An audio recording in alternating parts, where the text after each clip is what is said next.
Bonjour, bonjour tout le monde. Dans 2 minutes, on commence le live. En attendant qu'il y ait un petit peu de monde qui arrive, n'hésitez pas à partager, à inviter vos amis. Moi, je vais faire de même de mon côté. Donc aujourd'hui, on va voir de la pâte à choux. Comment faire de la pâte à choux sans robot, hein, la version traditionnelle, on va dire. Et donc on va faire des chouquettes. Donc allez, moi je lance mes invitations de mon côté.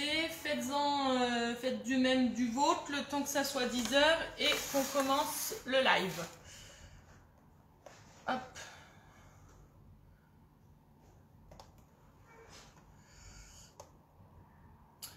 Toujours la même galère pour moi, hein, donc s'il y en a qui sont là et qui veulent partager dans les groupes dont elles font partie, parce que moi je ne vais pas y arriver comme d'habitude, hein, ça va être toujours pareil. Coucou Marion, comment ça va? Alors...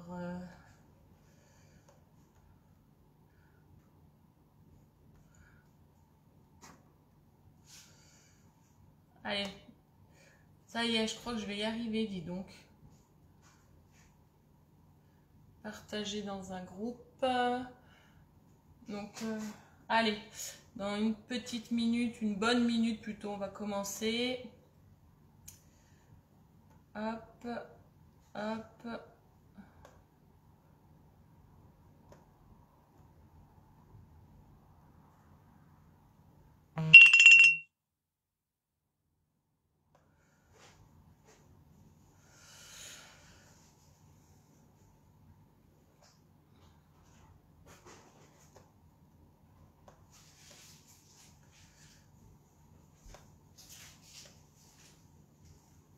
Voilà, je crois que je suis arrivée à partager.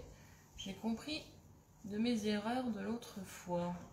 Pourquoi j'y arrivais pas? Parce qu'il ne faut pas que je partage avec ma page Cooking Cess. Il faut que je partage avec mon nom. Voilà. Allez, on y est, c'est bon. Hop, alors comme l'autre fois, hein, je suis sur Insta et sur Facebook. Donc Insta, c'est pas parce que j'arrive le mieux à gérer, mais bon, on s'y met, hein. Hop. Ça doit être bon. Bonjour Rachel, bonjour Cécile, bonjour Séverine. Bon, il y a un petit peu de monde, on est déjà 25. Salut Carole, comment ça va? Allez, donc c'est parti. Bonjour Émilie sur Insta, je vois qu'il y a Émilie de l'autre côté sur Insta. Vous allez peut-être pas bien me voir parce que bon, j'ai essayé de cadrer plutôt les choses essentielles, hein, et pas ma tête. Donc vous me verrez peut-être couper de temps en temps, mais bon, c'est pas grave. Donc aujourd'hui, je disais, on rappelle, on va faire de la pâte à choux, mais version traditionnelle, hein, sans robot, vraiment mode pâtissière, comme j'ai appris pour mon CAP en fait, hein. Donc vous allez voir qu'il n'y a vraiment rien de compliqué, c'est ultra simple à faire la pâte à choux. Il y a juste quelques points essentiels où il faut faire attention pour qu'on ait des jolis choux gonflés qui ne retombent pas à la fin de la cuisson, qui soient bien dorés, bien gonflés et un petit peu craquants sur le dessus avec cette croûte. Bonjour Sandrine, je suis un petit peu loin, alors je vais peut-être pas voir tous les commentaires, hein, je vous préviens au cas où. Donc pour faire, on va avoir besoin de deux. Alors j'ai déjà mis du coup dans ma casserole, donc il faut une casserole avec un fond assez épais en inox. Il ne faut pas une casserole, je vais vous montrer. Il ne faut pas ce genre de casserole hein, quand on fait de la pâte à choux, parce que ça c'est le revêtement, là, le téflon, je ne sais plus comment ça s'appelle.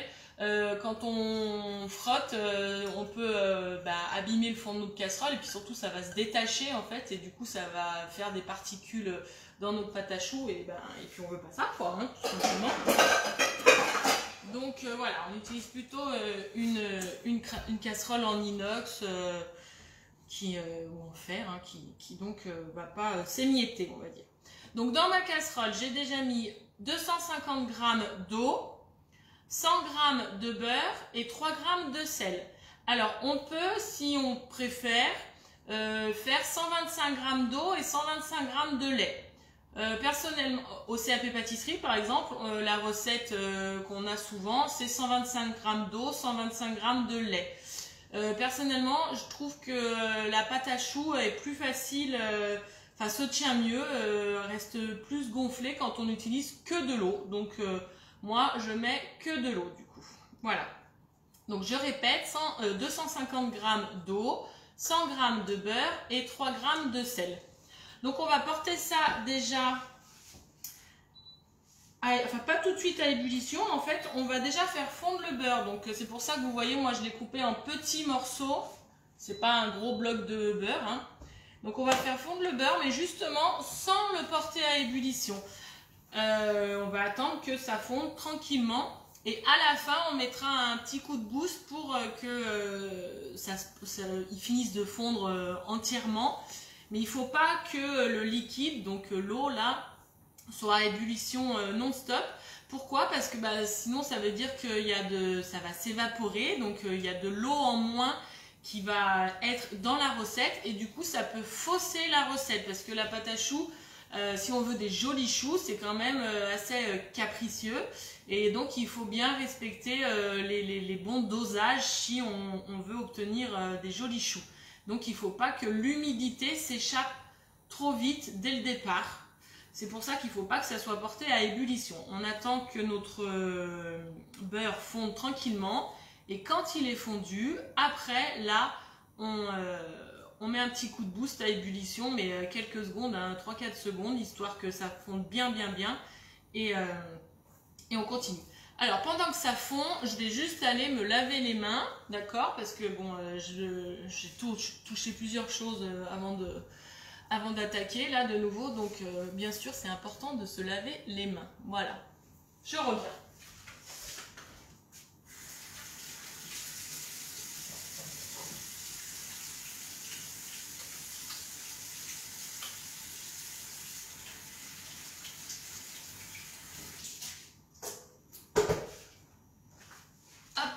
Alors, on est quand même 39. J'ai partagé dans pas mal de groupes parce que j'y suis arrivée ce matin. Donc, c'est super déjà. Bonjour Delphine. On ne doit pas... Ah non, on ne doit pas couvrir la casserole, Sandrine. Alors, tu me dis ça, je pense, pour justement éviter que l'humidité s'en aille, qu'il n'y ait pas de vapeur d'eau qui s'échappe. Non, le mieux c'est vraiment de faire fondre le beurre tranquillement et ensuite un petit coup d'ébullition. Mais si tu veux la couvrir pour que ça fonde plus vite, tu peux, mais bon, c'est pas... En tout cas, au CAP pâtisserie, on n'apprend pas à couvrir on ferme pas la casserole, quoi. Voilà. Hop, je me remets un petit peu droite parce que ça glisse du côté d'Insta. Je vois qu'au fur et à mesure, vous ne me voyez plus trop. Donc bon là c'est un petit peu long, hein, donc coucou Cédo, ça va Dorienne? C'est une bouche de vieille, BDV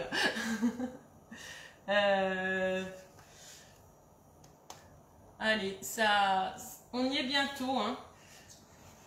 Donc n'hésitez pas à, vous voyez, secouer un petit peu la casserole ou avec votre spatule à brasser un petit peu pour aider le beurre à fondre plus rapidement. Voilà, donc il est important en fait de ne pas couper, de ne pas mettre des gros morceaux de beurre, mais plutôt des petits morceaux pour que ça fonde rapidement. Bonjour Marie. Voilà, donc là, notre beurre, il est fondu. Donc là, je mets juste un petit coup de boost, histoire que ça soit bien tout fondu, ébullition. Donc là, ça bouge, je ne sais pas si vous voyez, hop, et c'est bon, j'arrête. Et là, je retire du feu tout de suite ma casserole. Et donc je vais rajouter en une seule fois 150 g de farine. C'est bien de la tamiser avant si elle n'est pas fluide, quoi, si elle n'est pas bien tamisée. Donc on rajoute en une seule fois 150 g de farine, donc hors du feu. Très très important. Et là, on prend notre spatule. Alors, la spatule de Guy de Marle, la double embout, est assez rigide, donc elle va bien. Sinon, ce qui va super bien, bah, c'est les spatules Exoglass, comme ça, qui sont vraiment très rigides. Mais sinon, la spatule de chez Guy de Marle va très bien. Et donc là, on va commencer à mélanger. Alors, je vous montre un petit peu comme ça. Voilà. Et là, on va faire ce qu'on appelle la panade. Donc la panade, en fait, c'est une pâte à choux avant qu'on ajoute les œufs à l'intérieur. Donc on mélange. Quand la farine est bien intégrée avec le liquide, hein, on la remet sur le feu. On n'a pas besoin de le rallumer, alors sauf si vous avez du feu à gaz, mais si c'est une plaque à induction comme ici, comme il y a encore la chaleur sur la plaque, vous n'avez pas besoin de rallumer votre feu. Et donc là, en fait, on va dessécher notre pâte à choux pour là, justement, enlever de l'humidité. D'accord? Et donc, on brasse avec notre spatule jusqu'à ce que ça n'accroche plus du tout au fond de la casserole et que ça forme une boule. Je vais vous montrer après quand la boule sera là. Donc là, pourquoi on fait ça? Donc on fait ça en fait pour dessécher la pâte, dessécher la panade et pour justement là enlever de l'humidité, parce que à la cuisson, si il y a trop d'humidité, nos choux en fait ils vont ramollir. Et alors ils vont être tout bien gonflés dans le four, hein, ils vont être tout beaux, et quand on va les sortir du four, et ben là ils vont être à plat parce qu'en fait ils seront mous, quoi, ils n'auront pas de tenue, ils n'auront pas ce petit craquant qui est important quand même pour qu'ils restent bien gonflés et qu'ils soient creux à l'intérieur. Parce qu'un chou en fait comment il gonfle, et ben c'est l'humidité qui veut s'échapper du chou, de la pâte, qui fait qu'il gonfle. Voilà. Donc ça fait gonfler, ça forme une croûte. Et après, bah, ça nous fait un joli chou gonflé. Et si c'est trop humide, et ben il va pas se tenir, quoi. Et donc il va retomber. Alors je vais quand même rallumer un peu ma plaque. Elle ne doit pas être si chaude que ça. Donc là on se met à feu doux, hein. Bonjour Magda. Ça va? Alors Magda, c'était oh mince, une camarade de classe quand j'étais au lycée. Et puis bon, on s'est retrouvés sur Facebook. Voilà. Je suis en train de réagir que j'ai pas mis la lumière, vous verrez peut-être mieux avec la lumière. Voilà, donc là on dessèche, donc ça prend un petit peu du temps, mais c'est important, il faut vraiment arriver à avoir une belle boule. Là je vais vous montrer, déjà vous voyez ça fait une boule, mais elle n'est pas encore homogène. Il faut que ça soit homogène, que ça nous fasse une jolie boule homogène. Donc on brasse et on mélange. Donc vous voyez qu'en soi, la recette de la pâte à choux, c'est hyper simple, hein. C'est vraiment, voilà, il y a ces petits points importants. Pas porter à ébullition dès le départ notre liquide pour éviter que justement il y ait trop de vapeur d'eau qui s'échappe, donc trop d'humidité et que ça fausse la recette. Après on ajoute donc notre farine d'un coup et on dessèche là justement pour du coup enlever l'humidité qui est dans la pâte. Donc en fait on va dire qu'il y a, ce que je marquais dans l'événement, il y a 2 cuissons. Elle cuit d'abord un petit peu à la casserole et après elle cuit au four. Hop.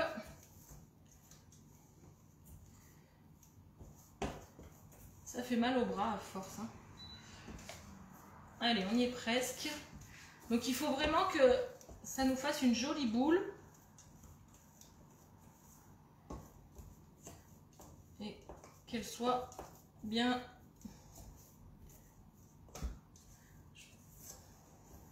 Je me décale en fait, c'est pour ça que je reste pas sur mon feu et du coup ça dessèche pas. Bon.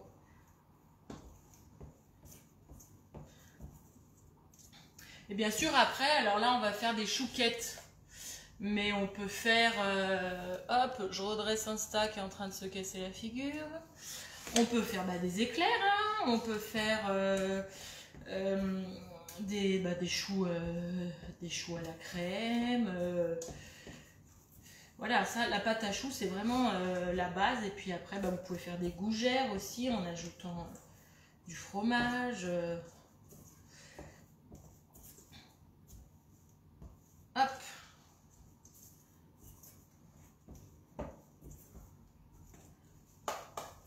Alors, je vérifie. Vous voyez, vous faites comme ça pour vérifier.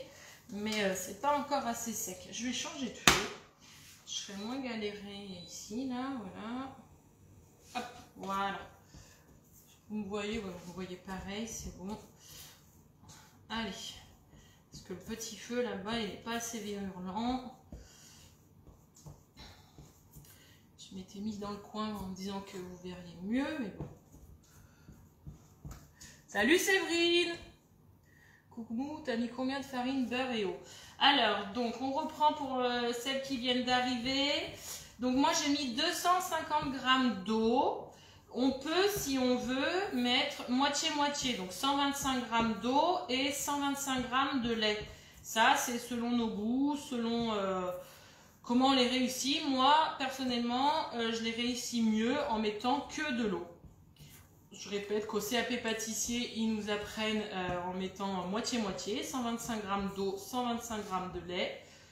Moi, il y a beaucoup de recettes d'ailleurs où vous verrez où ils mettent que de l'eau au final. C'est plus facile. Donc, 250 g de liquide en tout, on va dire, 100 g de beurre et 3 g de sel.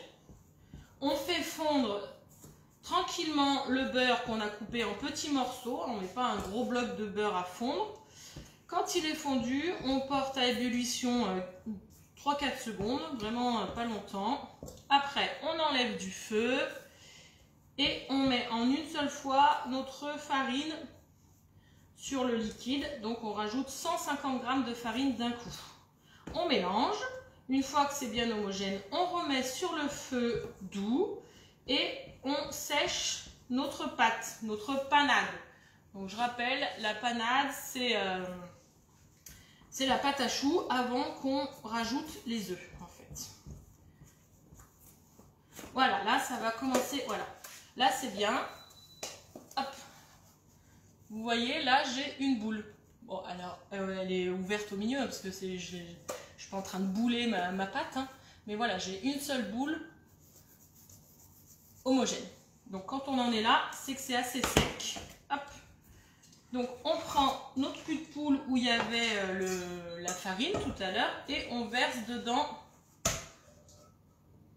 notre panade. Hop. Donc là, on n'attend pas longtemps, hein, on attend juste un petit peu. Alors, vous pouvez faire comme ça, là, vous voyez, l'aplatir un peu pour que elle sèche encore un peu et que la chaleur s'échappe un petit peu, hein. Et donc, en attendant, on va juste casser nos œufs. Donc, il faut 250 g d'œufs. Un œuf, ça correspond environ à 50 g. Donc, ça veut dire qu'il faut 5 œufs pour ces quantités-là. Vaut mieux en casser d'abord 4. Et ensuite, si besoin, on rajoute le 5e. Parce que... là, c'est voilà, l'étape délicate, on va dire. Il faut avoir la bonne texture.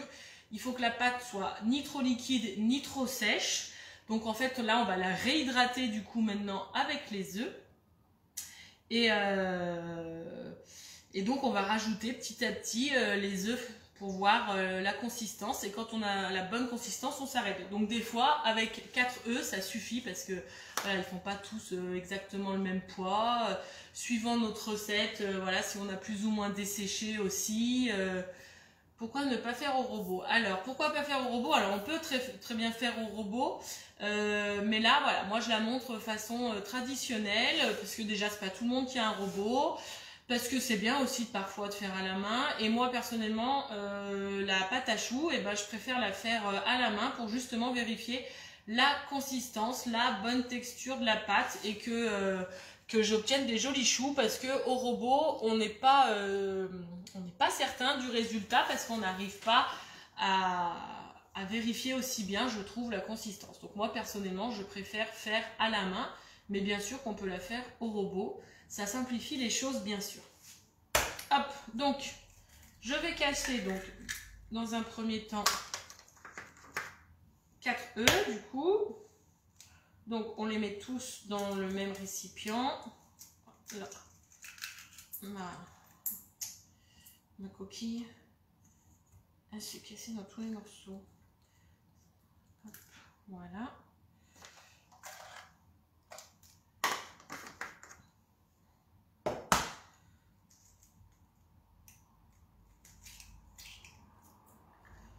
Décidément, les coquilles ce matin. Hop. Je vais me laver les mains et je reviens.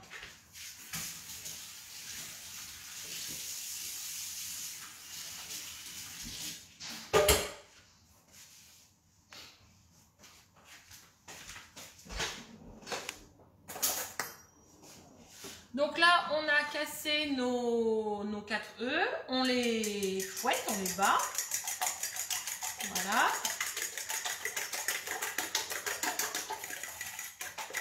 Et donc là, on va les ajouter progressivement dans à notre panade. D'accord?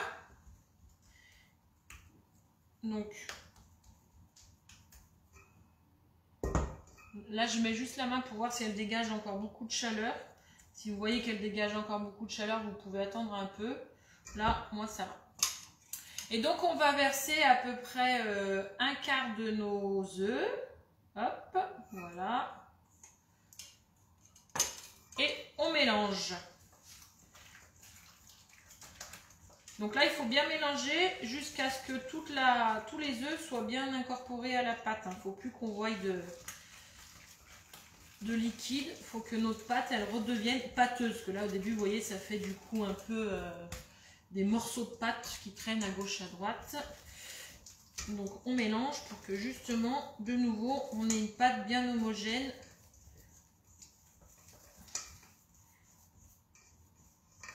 Voilà, je ne sais pas si vous voyez bien. Si vous voulez que je vous remontre en plus gros plan, vous me dites. Voilà, donc là, ma pâte est redevenue homogène. Hop, donc je rajoute un deuxième quart.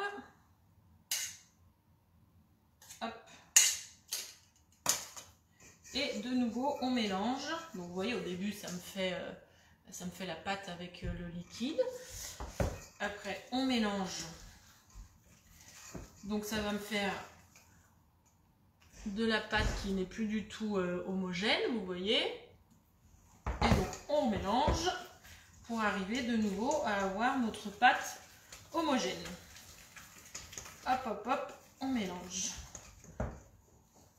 Et on ramasse bien sur les bords du cul de poule tout le liquide des œufs pour l'incorporer à la pâte.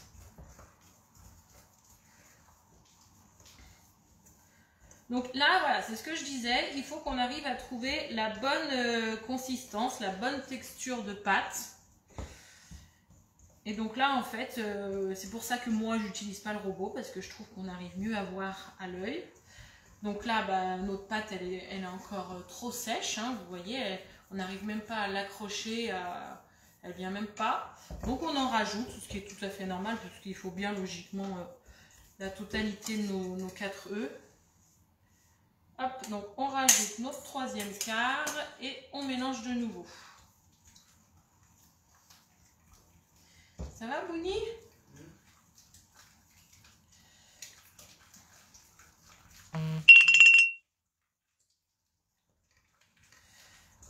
Allez, on remélange de nouveau.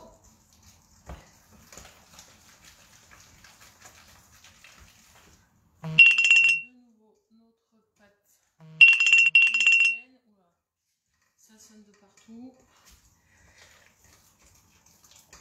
Hop. On ramasse donc notre liquide.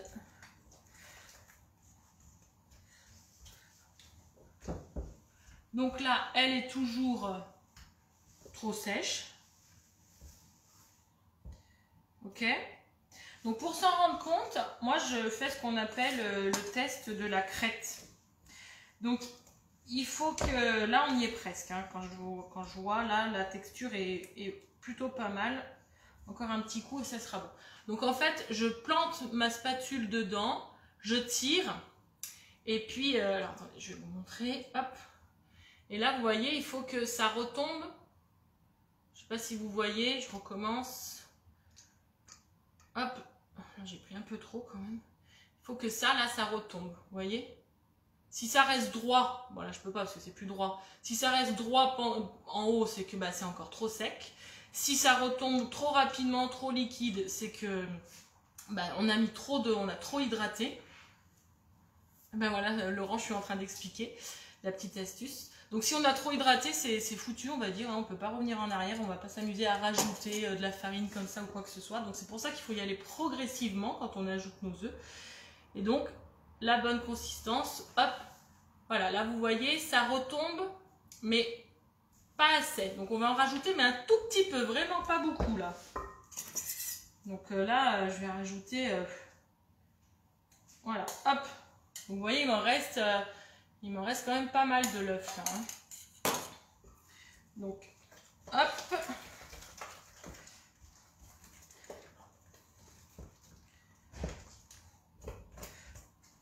Donc si la pâte n'est pas assez liquide, faut pas qu'elle soit liquide, mais bon, si elle n'est pas assez réhydratée, ben, vos choux ça va être des cailloux. Et donc si elle l'est trop, et ben, ils vont gonfler, mais après ça sera des galettes parce qu'ils vont être tout raplapla à la fin de la cuisson quand on les sortira du four. Je vais d'ailleurs mettre mon four à préchauffer à 200 degrés. Chez moi il chauffe assez vite, donc je n'ai pas mis dès le départ. 210, en plus je vous dis une bêtise, c'est 210. Hop, on met le four à préchauffer à 210. Voilà, donc on recommence le test de la crête. Donc on plante notre spatule, on la relève et là vous voyez, voilà. Là c'est parfait. Hop, quand je fais ça, ça tombe tout de suite bien. Mais ça fait pas le ruban qui coule non plus, quoi, vous voyez. Je remonte encore une fois. J'ai mal. Hop. Voilà. Je montre à Insta parce que Insta, je suis désolée, mais vous glissez. Hop, on plante la spatule, on lève et là, vous voyez, ça fait ça. Ça se colle pas en fait. Si ça retombait et que ça se collait directement sur la spatule, c'est pas bon. Là, on est bien. On est plutôt bien. Donc voilà, notre pâte à choux est prête. Donc vous voyez, j'ai pas utilisé le 5e œuf. Donc c'est pour ça que ça sert à rien de casser tout de suite nos 5 œufs. Alors, le four chaleur tournante ou non? Alors, il y en a beaucoup qui disent chaleur statique. Moi, je trouve que chaleur tournante... Alors, si, moi, mon four, en fait, j'ai chaleur tournante, mais quand même avec la résistance du haut qui s'allume en plus. Donc moi je mets cette option là, je trouve qu'elle va très bien. Chaleur statique, en fait, il y en a beaucoup qui disent chaleur statique parce que pour éviter le vent qui est produit quand on est en chaleur tournante ne déforme les choux, mais sincèrement on n'a pas des fours de pro où ça souffle du feu de Dieu, hein, donc chaleur tournante ça va très bien, ça cuit mieux moi je trouve qu'en chaleur statique. Après ça c'est un petit peu selon les fours aussi, hein. Donc après on prend notre poche à douille avec une douille de 8 ou une douille de 10, suivant si vous voulez des plus ou moins gros choux. On va faire le bouchon, donc je vous rappelle le bouchon, vous voyez peut-être mieux comme ça. Oh là là, ça m'énerve Insta, vous glissez, vous glissez, vous glissez. Donc le bouchon, on tourne notre poche, on enfonce avec notre pouce dans la douille pour que ça se bouche. Bah oui, on voit pas sur Insta d'eau, j'ai vu que ça glissait sans arrêt, mais mon trépied, il y en a un qui tient bien, un qui glisse. Hop, donc on installe notre poche à douille dans le support et donc là on glisse notre pâte à choux. Hop.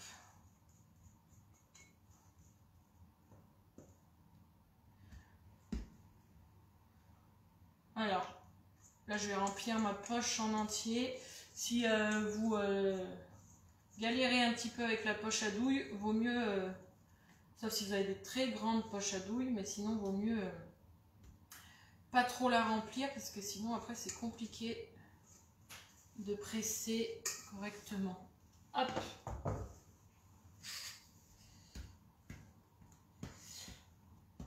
On racle. Donc le support poche à douille qu'on peut trouver chez Guide de Marle, qui est très pratique du coup, parce que vous voyez on peut servir de ses deux mains, ça nous permet de racler correctement sur le rebord le reste de pâte.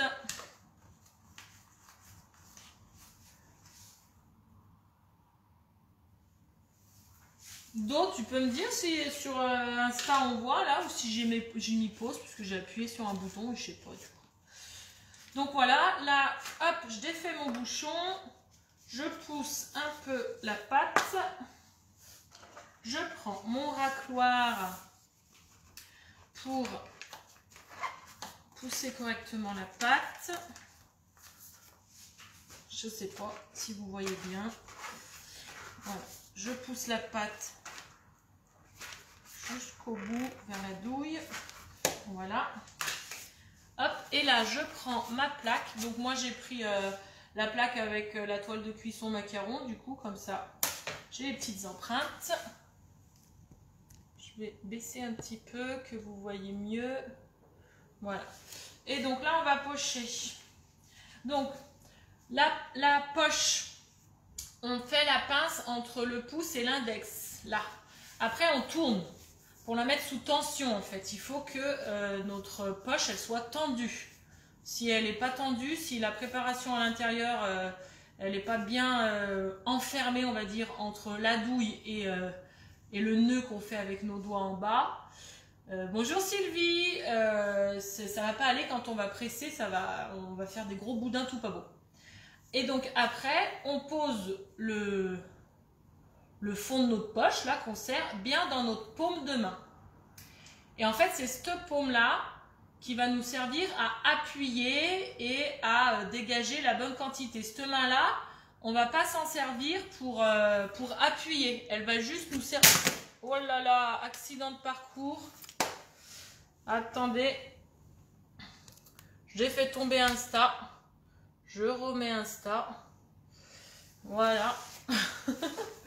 Donc je disais que celle-là, demain, elle ne va pas nous servir à appuyer, elle va juste nous servir à guider. Donc pour pas avoir cette envie d'appuyer avec cette main, ce que vous faites, c'est que vous la posez sur la douille. Comme ça, même si vous appuyez, comme la douille elle est rigide, ça ne changera en rien la pression.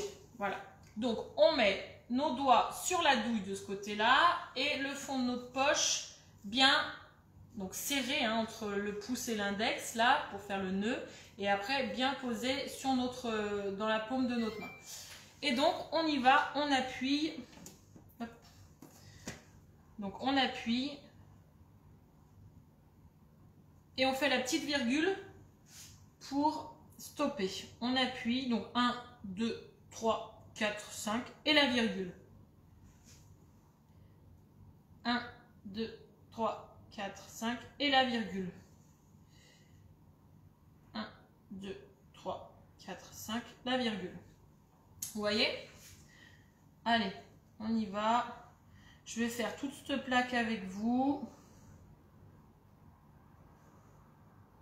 Donc la virgule, il faut aller assez vite. Hein. Le petit coup de main, la petite rotation. Hop. Donc on les espace, les choux, hein, parce que bien sûr ça gonfle. Donc si on pouvait éviter qu'ils se collent entre eux, c'est mieux. Et normalement, on fait en quinconce pour qu'en fait l'air circule correctement entre chaque petite pièce. Ils ne sont pas en quinconce juste parce que ça fait joli en fait. Hein. C'est vraiment, il y a une raison, c'est pour que l'air circule correctement entre chaque petite pièce. Hop, Voilà.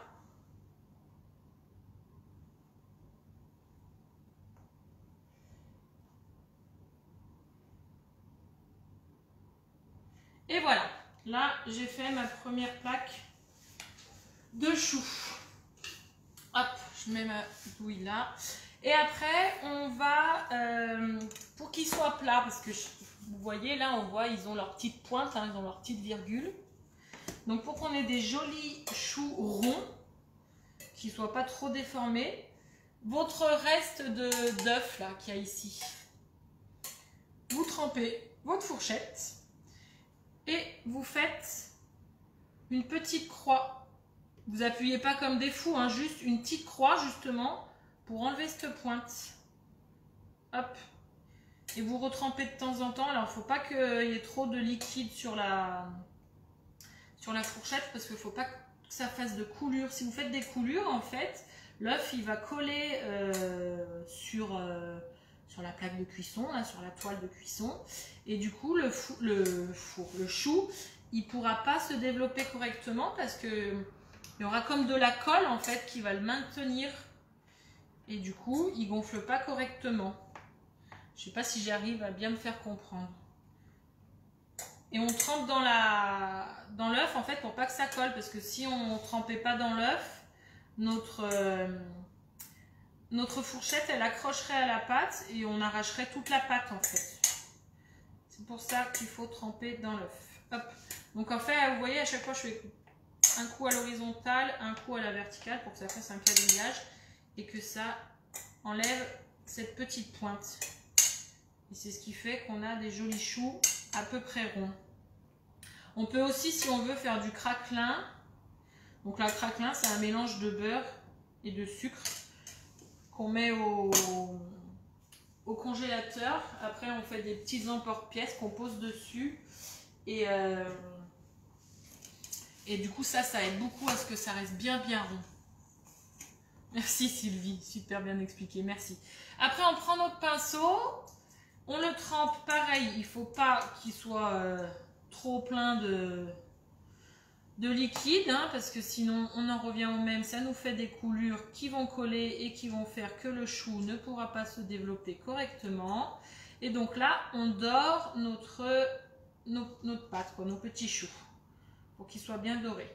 Et du coup, ça permet aussi, après on va mettre le sucre perlé sur les chouquettes,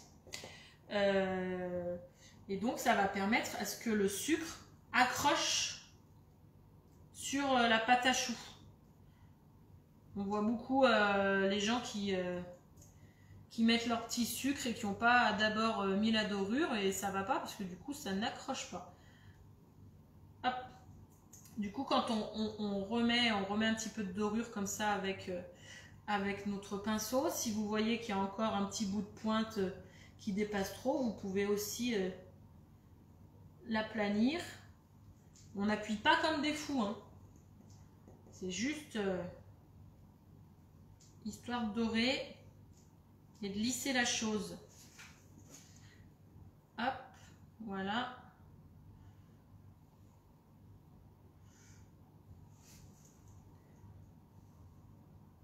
Donc après, notre four, on l'a fait préchauffer à 200 degrés. On va enfourner, mais dès qu'on enfourne, vous verrez, je vais le baisser en fait à 180 degrés. On veut qu'il soit bien chaud au début, 210 degrés, je pars toujours sur 200 degrés, c'est 210 degrés. On veut qu'il soit bien chaud au début en fait pour que tout de suite il y ait ce choc thermique qui fait que l'humidité va se dégager et que la croûte va se former. Mais après, on ne veut pas non plus une croûte trop dure, trop épaisse. Donc, on baisse tout de suite à 180 degrés pour le reste de la cuisson. Et donc là, on prend notre sucre perlé. Donc bon, moi, c'est du sucre à chouquette, mais en magasin, on trouve le sucre perlé de la marque Daddy, je crois, assez facilement. Et donc là, alors, soit vous prenez votre petit temps et vous faites comme ça. Voilà. Mais c'est long. Soit vous faites comme ça. Vous en mettez de partout comme ceci. Enfin, de partout.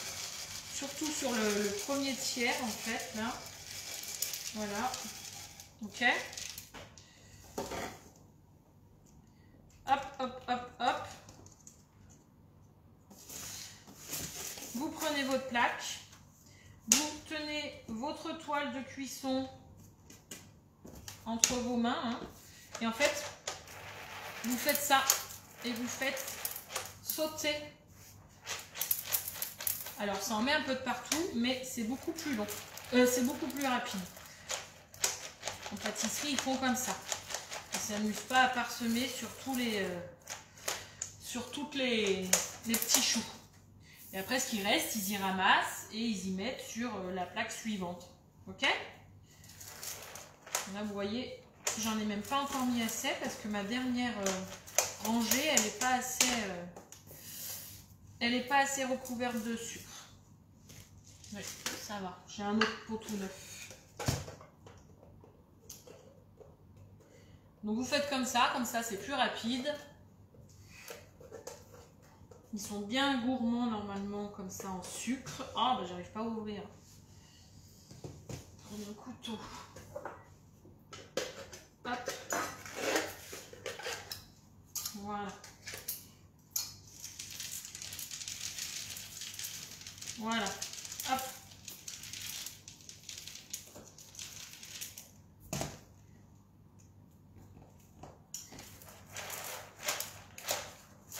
Donc c'est important de bien tenir la toile, parce que si vous ne tenez pas la toile, elle bouge en même temps et du coup le sucre, c'est difficile. Vous voyez, hop, vous faites sauter et comme ça, vos chouquettes, elles sont bien recouvertes de sucre. Le reste, vous y faites. Vous tapotez votre plaque là et le reste, vous y faites tomber sur votre plan de travail. Voilà.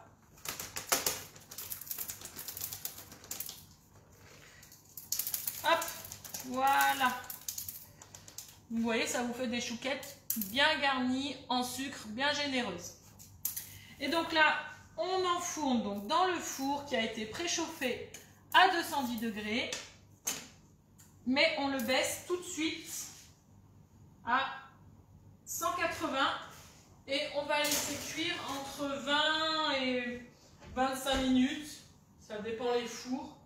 Hop, alors tout de suite, on descend à 180. Moi, mon four, il n'est pas très virulent, donc je vais partir sur 25 minutes. En fait, il faut, pour vérifier la cuisson, il faut que le chou, la croûte soit bien dorée. Il va craquer à quelques endroits. Il faut que dans ces craquelures, ça soit aussi doré. Il ne faut pas que ça soit blanc. Si c'est blanc, c'est qu'il n'est pas encore cuit complètement le chou. On n'ouvre surtout pas le four avant les 20 minutes de cuisson parce que dans ce cas-là, ça va faire retomber les choux. L'humidité va s'échapper tout de suite alors qu'on en a besoin pour que les choux gonflent. Et donc, ils vont retomber, ils seront raplapla. Voilà. Et donc, au bout de 20 minutes, on peut regarder. Si vous voulez ouvrir, vous pouvez ouvrir le four, vérifier si ils sont bien dorés sur le dessus, même dans les craquelures. C'est doré, hein, je ne dis pas brun, doré. Voilà. Et si vraiment vous avez un doute, vous pouvez en décoller un et puis vous tapez sur le fond du chou. Et il doit sonner creux. S'il ne sonne pas creux, c'est qu'il n'est pas cuit. Il faut que quand même, il ne faut pas que ça soit rond ou mou, quoi. Il faut que quand vous tapiez, ça sonne creux, quoi. Voilà. Donc, eh ben, merci à vous d'avoir été avec moi ce matin. On a été une quarantaine à un moment donné, donc c'est plutôt sympa. Je vous montre comme d'habitude dans les commentaires à la fin de la cuisson le résultat. Je vous mettrai la recette aussi, pareil, en PDF, dans un lien dans les commentaires. Je vais continuer à pocher mes chouquettes. Et puis, bon dimanche à tous et à très vite. Ciao, ciao!